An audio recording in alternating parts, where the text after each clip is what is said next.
Hello friends, मैं ऋषि रौनियार आप लोग का पीसीएस अड्डा में स्वागत करता हूं। दोस्तों, आज की वीडियो में मैं जो बीपीएससी सेल्फ बैच हमारे द्वारा चलाया जा रहा है उसमें बहुत सारे बच्चों का क्वेरीज था कि कैसे हम लोग अपना आंसर में सुधार करें और कुछ प्रॉब्लम हो रही है उनको सुधार बताया जाए। ठीक है, साथ ही साथ बहुत लोग कुछ अच्छे आंसर नहीं लिख पा रहे हैं तो वो क्या करें वो भी मैं इस बताने का प्रयास करूँगा। इसमें क्वेश्चन को कुछ मैं डिटेल्स में एनालिसिस भी करने वाला हूँ और क्या क्या होना चाहिए वो मैं बताने वाला हूँ। तो चलिए वीडियो को स्टार्ट करते हैं। तो जैसे कि एक दो बच्चों को डायरेक्ट क्वेश्चन भी पूछा गया था कि ये प्रॉब्लम हमें डायरेक्ट हमको सोल्यूशन बताइए। पहला था वर्ड लिमिट का, तो वर्ड लिमिट कैसे सुधारेंगे, तो इसके लिए मैं अभी नीचे जो क्वेश्चन को सॉल्व करके दिखाऊंगा बताऊंगा गाइड करके, उससे आप समझ जाइएगा कि वर्ड लिमिट कैसे कीजिएगा।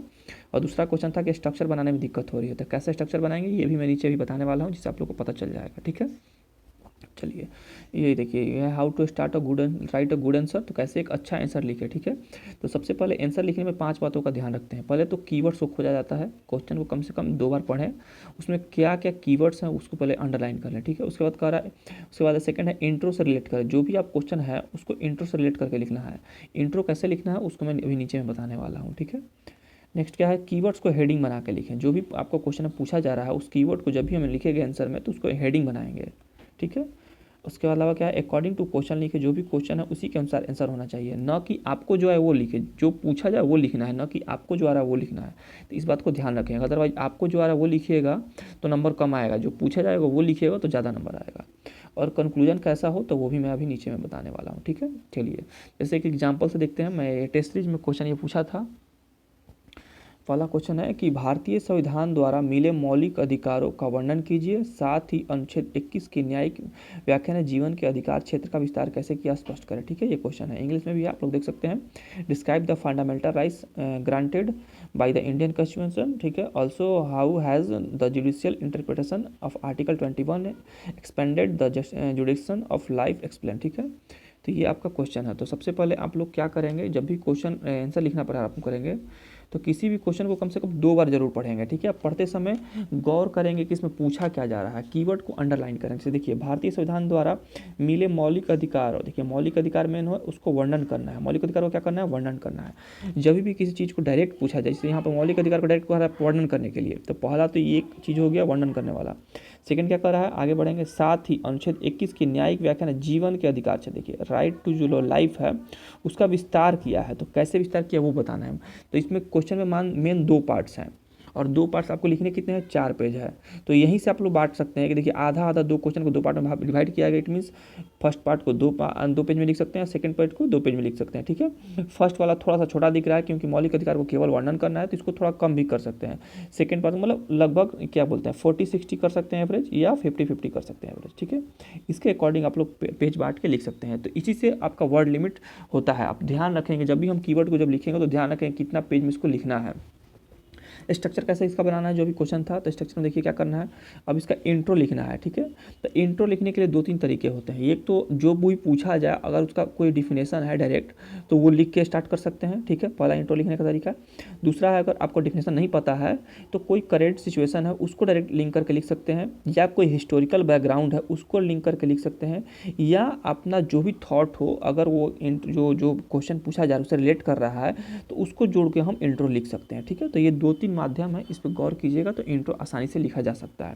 इंट्रो लिखना कोई बड़ी बात नहीं है। अगर आपको इंट्रो लिखने नहीं आ रहा है तो 5-6 क्वेश्चन का घर पे प्रैक्टिस करें, डेली 2-4 क्वेश्चन का केवल इंट्रो लिखने का प्रैक्टिस करें कि कैसे इंट्रो लिखेंगे। और इन बात को ध्यान रखेंगे, जो भी क्वेश्चन पूछा जाएगा करंट से अगर जुड़ सकता है तो करंट से जोड़ के इंट्रो लिखेंगे, किसी किसी का कथन होगा तो उससे जुड़ के इंट्रो लिखेंगे, अगर उसका डिफिनेशन है तो डिफिनेशन से इंट्रो लिखेंगे, या कोई हिस्टोरिकल बैकग्राउंड है तो हिस्टोरिकल बैकग्राउंड से इंट्रो लिखेंगे। तो ये 5-6 जो चीज़ें हैं उनको गौर करेंगे और इंट्रो लिख लेंगे। ठीक है, तो इसमें था मौलिक अधिकार। इसमें कुछ नहीं समझ में आ रहा था, डायरेक्ट मौलिक अधिकार का जो डिफिनेशन है उससे हम लोग स्टार्टिंग कर सकते हैं। ठीक है, तो इसका इंट्रो हो गया। उसके बाद डायरेक्ट क्या कर रहा था कि मौलिक अधिकारों का वर्णन की। तब देखिए मौलिक अधिकार बहुत लंबा चौड़ा है, बहुत सारे मौलिक अधिकार हैं, तो क्या हम सबको लिख पाएंगे 2 पेज में, नहीं लिख पाएंगे। तो क्या करेंगे, जो भी इंपॉर्टेंट मौलिक अधिकार उसको लिखेंगे। पहले तो 6 प्रकार का है वो बता देंगे। 7वां जो था संपत्ति का अधिकार उसको हटा दिया गया, उसको मैं बता दूंगा एक लाइन में, एक छोटा सा 2-3 लाइन में। और 6 जो मुख्य हैं उसको बताएंगे। अब इसमें 6 में जो जो इंपॉर्टेंट है जितना शॉर्ट तरीके से आप बता सकते हैं उसको बताने का प्रयास करेंगे। मैक्सिमम 2 पेज में इसको कवर करने का प्रयास करेंगे मौलिक अधिकार को। तो ये करना आपके लिए बहुत ही अच्छा होता है, अगर आप ऐसा करते तो आपको बहुत अच्छा नंबर आएगा। आपको अगर बचाना हो, पेज बचाना हो तो डायग्राम बना सकते हैं ऐसे, ये सर्किल वाला, फिर आप अगर ऐसे बना सकते हैं आप लोग। तो पाई चार्ट से भी मदद लेके अपना वर्ड्स और टाइम और जो भी पेज है उसको बचा सकते हैं और ज़्यादा से ज़्यादा इन्फॉर्मेशन दे सकते हैं। तो ये कर सकते हैं, ठीक है। अब देखिए, अब कह रहा है सेकंड, साथ ही अनुच्छेद 21 की न्यायिक व्याख्या ने जीवन का अधिकार क्षेत्र को विस्तार कैसे किया। तो देखिए, हाँ, एक और बात था इसमें बताने के लिए, आप इंट्रो लिख लिए। इंट्रो के बाद क्या था, मौलिक अधिकार का वर्णन करना था। यहाँ पे मौलिक अधिकार लिखेंगे, ठीक है, और उसके बाद यहाँ पर वर्णन करेंगे, हेडिंग जरूर डालेंगे मौलिक अधिकार को। इसके बाद कह रहा है जीवन का अधिकार क्षेत्र का विस्तार कैसे किया। तो ये जब भी इसको लिखेंगे तो यहाँ पे हेडिंग डालेंगे, जीवन के अधिकार क्षेत्र का विस्तार, उसके बाद अंडरलाइन दे देंगे, उसके बाद आप लोग लिखना प्रयास करेंगे, ठीक है। तो इन बातों का गौर करेंगे। 1 मिनट रुक जाइएगा। तो हाँ, तो ये हो गया। इसके बाद इसको जीवन का अधिकार क्षेत्र का विस्तार कर देना है। इसमें देखिए आप लोगों को क्या क्या बताना था जीवन का अधिकार क्षेत्र के विस्तार में। तो इसमें आप लोग बताते हैं, क्या बोलते हैं, इनका पहला था, 1 मिनट रुक जाइएगा। हाँ, MP शर्मा का पहले आर्टिकल 21 को पहले बता देंगे। आर्टिकल 21 हेडिंग देंगे, अंडरलाइन देंगे। ये भी बात याद रखेंगे, जब भी कुछ आर्टिकल लिखेंगे या कुछ इंपॉर्टेंट लिखेंगे तो उसको अंडरलाइन जरूर करेंगे। तो पहले आर्टिकल 21 को डिफाइन करेंगे। उसके बाद MP शर्मा का जो केस था जिसमें मौलिक अधिकार केवल जीवन का अधिकार में केवल जीवित रहने का ही अधिकार को माना गया था, उसके अलावा कुछ नहीं माना गया था, तो वो बताएंगे। उसके बाद मेनका गांधी का केस बताते हैं कि मेनका गांधी के कैसे केस में जीवन का अधिकार केवल जीवित रहना ही ना होकर बहुत सारे अधिकार क्षेत्र उसमें जोड़ दिए गए, जैसे आपका स्वस्थ पर्यावरण का अधिकार हो गया, पासपोर्ट रखने का, स्वच्छ पर्यावरण का, विदेशी यात्रा का, रोजी रोटी का अधिकार, स्वच्छ जल का अधिकार, तो ये सब बताएंगे, ठीक है। इसके अलावा हाल में जो आया है, सॉरी दोस्तों, उसमें MP शर्मा नहीं था, AK गोपालन का विवाद था, ठीक है, थोड़ा वही मैं मिस कर रहा था। AK गोपालन का विवाद था जो पहली बार आया था जीवन का अधिकार में, जो जिसमें बोला गया था कि जीवन का अधिकार केवल जीवित रहना ही है, ठीक है। इसको सुधार कर लेंगे और तो ये बता देंगे। उसके बाद जो लेटेस्ट में अभी आया है निजता का अधिकार, तो उसको बताएंगे कि MP शर्मा के जो विवाद था MP शर्मा का निजता का अधिकार में, तो उसमें केवल निजता का अधिकार को क्या बोलते हैं, मौलिक अधिकार नहीं माना गया था। लेकिन हाल फिलहाल को जो अभी 9 जजों की पीठ बनी थी उसमें आर्टिकल 21 के अंदर निजता अधिकार को शामिल कर दिया गया है। तो ये क्या दिखा रहा है कि आपका जीवन का अधिकार क्षेत्र का विस्तार हो रहा है आर्टिकल 21 के अंतर्गत, ठीक है। तो ये सब चीज़ें आपको लिखना था आंसर में, तो ये एक परफेक्ट आंसर होता, ठीक है। और उसके बाद एक निष्कर्ष दे देंगे। निष्कर्ष में कभी भी अगर नहीं समझ में आया निष्कर्ष लिखने के लिए, तो देखिए 2-3 बातों को याद रखेंगे। निष्कर्ष को ध्यान रखें, अगर आपका प्रस्तावना से रिलेट हो रहा है तो रिलेट कर देंगे, ठीक है। अगर DPSP से रिलेट हो रहा है तो उससे रिलेट कर देंगे। प्रस्तावना क्या है, एक एम है, एक लक्ष्य है कि हमको इस तरफ जाना है। DPSP क्या है, एक लक्ष्य देता है कि हमको इस तरफ से जाना है। तो आप जो भी चीज़ें लिखेंगे कंक्लूजन में, तो एक सुझाव दिया जा सकता है कंक्लूजन में, या किसी लक्ष्य को प्राप्ति की जा सकता है। तो एक चाहिए के भाव से निष्कर्ष को लिखा जाता है। तो प्रस्तावना और DPSP से जोड़ सकते हैं, बहुत ही अच्छा होगा। या क्या बोलते हैं, सस्टेनेबल डेवलपमेंट गोल जो है उससे जोड़ कर इन कंक्लूजन को ख़त्म कर सकते हैं।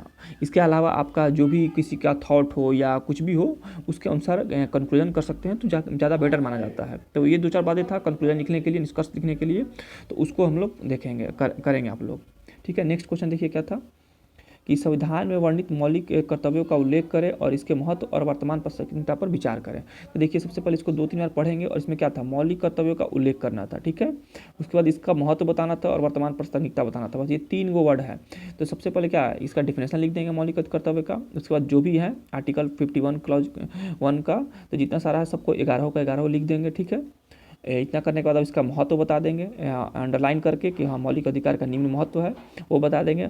वर्तमान प्रासंगिकता, अब वर्तमान प्रासंगिकता का मतलब हो गया कि इसको जोड़िए वर्तमान से, कि जो भी मौलिक कर्तव्य हैं 11 क्या वर्तमान में प्रासंगिक है। प्रासंगिक का मतलब हो गया क्या आज भी वो रिलेवेंट है, मतलब वो जरूरी है। तो बहुत सारे जो मौलिक कर्तव्य हैं 11 में से कि बहुत सारे रिलेवेंट है, लेकिन 1-2 है कि इरिलेवेंट भी हो गए हैं, और उससे ज़्यादा जो है उसको तुलना करके लिखेंगे कि उससे ज़्यादा, जैसे टैक्स पे करना हमारा कर्तव्य होना चाहिए, या 2-4 जो भी चीज़ें हों आपको समझ में आए उसको जोड़ के लिख सकते हैं कि ये चीज़ें जो जरूरी थी उसको शामिल नहीं किया गया है, और जो अननेसेसरी आज के दिनों में जो 1-2 मौलिक अधिकार है जो अननेसेसरी हो गए हैं तो उसको बाहर निकाला जा सकता है। तो ये कर सकते हैं और लास्ट में अपना कंक्लूजन दे देंगे। तो ये मौलिक कर्तव्य का हो गया था, ऐसे लिखते तो और अच्छा रहता। नेक्स्ट कीजिए, संविधान में वर्णित विभिन्न नीति निर्देशक सिद्धांतों का वर्णन करें तथा वर्तमान में इन्हें किस तरह से लागू किया जाए विस्तृत चर्चा करें, ठीक है। तो देखिए इसको भी 2 बार पढ़िए क्वेश्चन को, इसमें अंडरलाइन कीजिए। तो सिंपल सा क्वेश्चन है, कह रहा है कि जो DPSP है उसको वर्णन करना है, ठीक है। सेकंड कह रहा है कि वर्तमान में किस तरह से लागू है, लागू कैसे हुआ वो बताना है। सबसे पहले DPSP का डिफिनेशन दे देंगे, ठीक है, इंट्रो में कि DPSP क्या है। सॉरी दोस्तों, जो भी इसका आर्टिकल है वो बता के अंडरलाइन कर देंगे, ठीक है। इतना काम हो गया। अब लिखेंगे निम्न नीति निर्देशक संविधान में वर्णन है, इसको अंडरलाइन करेंगे और बताना चालू करेंगे।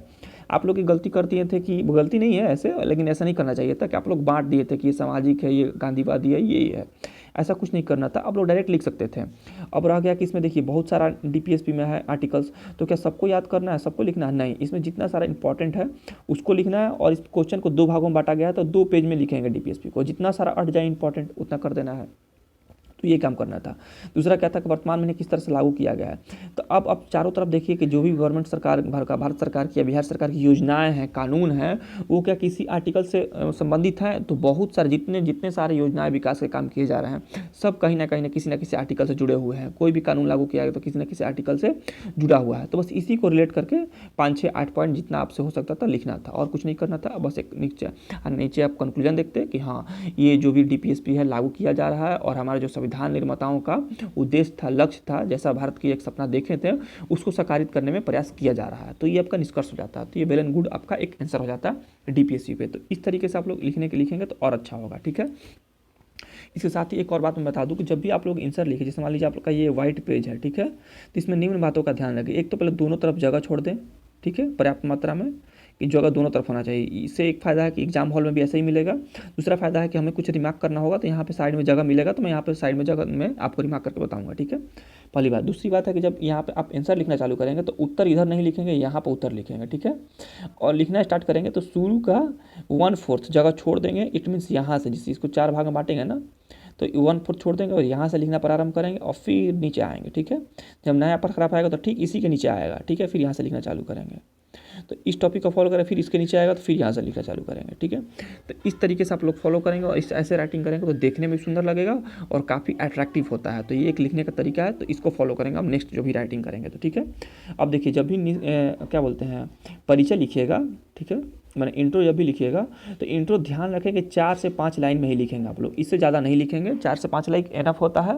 छोटा देखिए, जब भी एग्जामिनर जब कॉपी चेक करता है तो इंट्रो से ही वो समझ जाता है कि आपके आंसर में आगे क्या होने वाला है। तो 4-5 लाइन 6 लाइन जो आप शुरू में लिख रहे हैं तो उसको प्रभावी लिखने का प्रयास करेंगे, अच्छा लिखने का प्रयास करेंगे, उसमें कट नहीं करेंगे, हर सही तरीके का ध्यान रखेंगे, क्योंकि वही आपका स्टार्टिंग वाला है। तो उस पर ध्यान रखेंगे। उसके बाद में जो भी आप लिखेंगे गड़बड़ भी रहेगा तो कोई बात नहीं है, लेकिन फर्स्ट वाला अच्छा होना चाहिए, इंप्रेसिव होना चाहिए। तो इंट्रो 4-5 लाइन 6 लाइन का लिखें, ज़्यादा बड़ा नहीं लिख दें कि पढ़ने में बोरिंग हो जाए।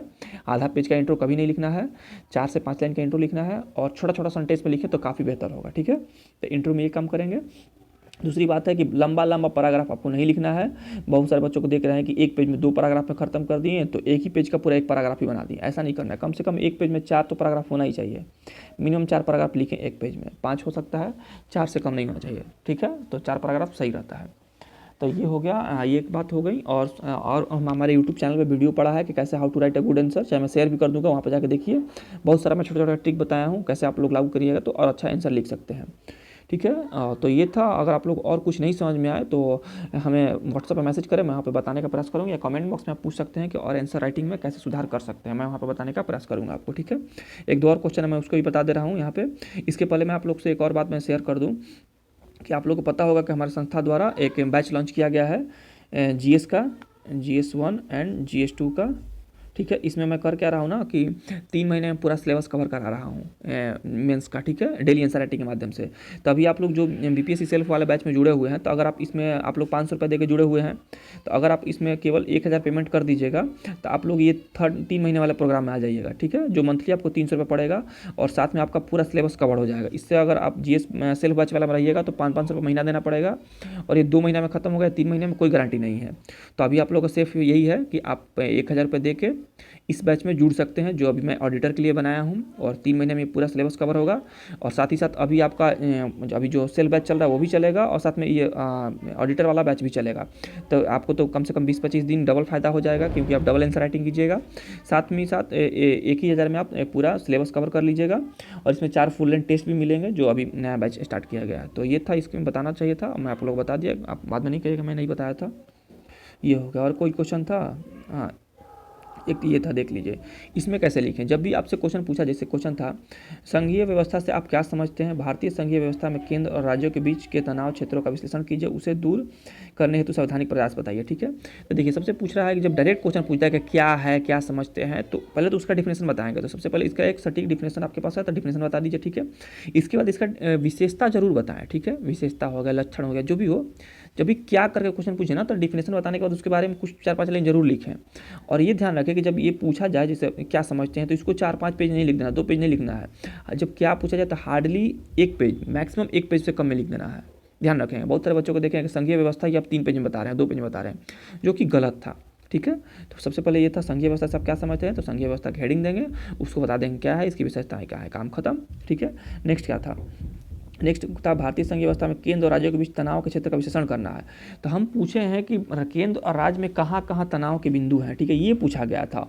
और आप लोग पता नहीं कौन कौन से कारण बता रहे हैं तनाव के कारण। तनाव के कारण इसमें कहीं लिखा गया है? नहीं लिखा गया। आप तनाव के कारण बता रहे हैं जो सरासर गलत है। ये आपको लिखना ही नहीं था। जो पूछा जाए उस पर गौर करेंगे। क्या पूछ रहा है? तनाव के क्षेत्र पूछ रहा है। इट मीन्स केंद्र सरकार और भारत सरकार किन बिंदुओं पर लड़ रही है, किन बिंदुओं पर तनाव है, ये बताना है। ठीक है, जैसे CBI के लेकर तनाव होता है, रेवेन्यू के लेकर तनाव होता है, कैसे पैसा बटाएगा, तो कहीं किसी कानून को लेकर, कृषि कानून था उसको लेकर तनाव था पंजाब सरकार भारत सरकार में। तो इन बातों का आसान, बहुत सारी चीज़ें आप देखिएगा आसपास की चीज़ें, बहुत सारी आपको चीज़ें दिख जाएंगी कि जैसे बिहार सरकार थी विशेष राज्य का दर्जा मांगती है जो केंद्र सरकार नहीं देती है, तो ये एक तनाव का बिंदु है। तो इन सारी चीज़ों को आप 8-10 पॉइंट में गिना दीजिएगा तो बेटर हो जाएगा। ठीक है, न कि आप कौन कौन से कारण बता रहे हैं, इसमें तो लिखना ही नहीं था।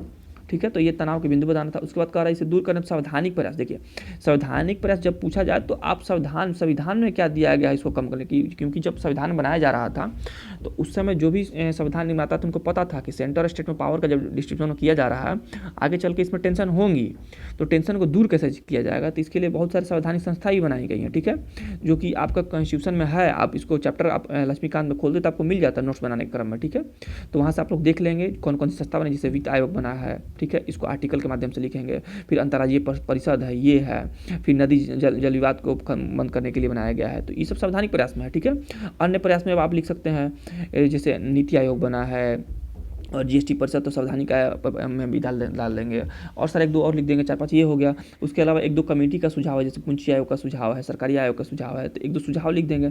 सुझाव में अब सरकारी आयोग क्या बोला है, क्या सुझाव दिया वो लिखेंगे, ना कि केवल सरकारी आयोग लिख के छोड़ देंगे। ठीक है, तो ये बेटर हो जाएगा। अपने से सुझाव कुछ नहीं देना है। कुछ लोगों का निष्कर्ष में देखे हैं ये गलत कर रहे थे कि वो बता दे रहे हैं कि केंद्र को ज़्यादा पावरफुल होना चाहिए, राज्य को ज़्यादा पावरफुल होना चाहिए। अरे आपको जस्टिस नहीं करना है, आपको न्याय नहीं बताना, आपको ये सोल्यूशन नहीं बताना है कि हाँ क्या होना चाहिए। आप केवल डिप्लोमेटिक रहेंगे, जो पूछा जाएगा वो बताएंगे। आप लास्ट में ये लिख देंगे कि दोनों शक्तियों का संतुलन होना चाहिए ताकि दोनों पार्टी अच्छे से मिलकर काम कर ताकि देश का विकास हो। ठीक है, ऐसे अप्रोच, डिप्लोमेटिक अप्रोच में आंसर लिखेंगे, ना कि आप फैसला ही सुना देंगे कि केंद्र के पास ही ज़्यादा शक्तियाँ रहेंगी।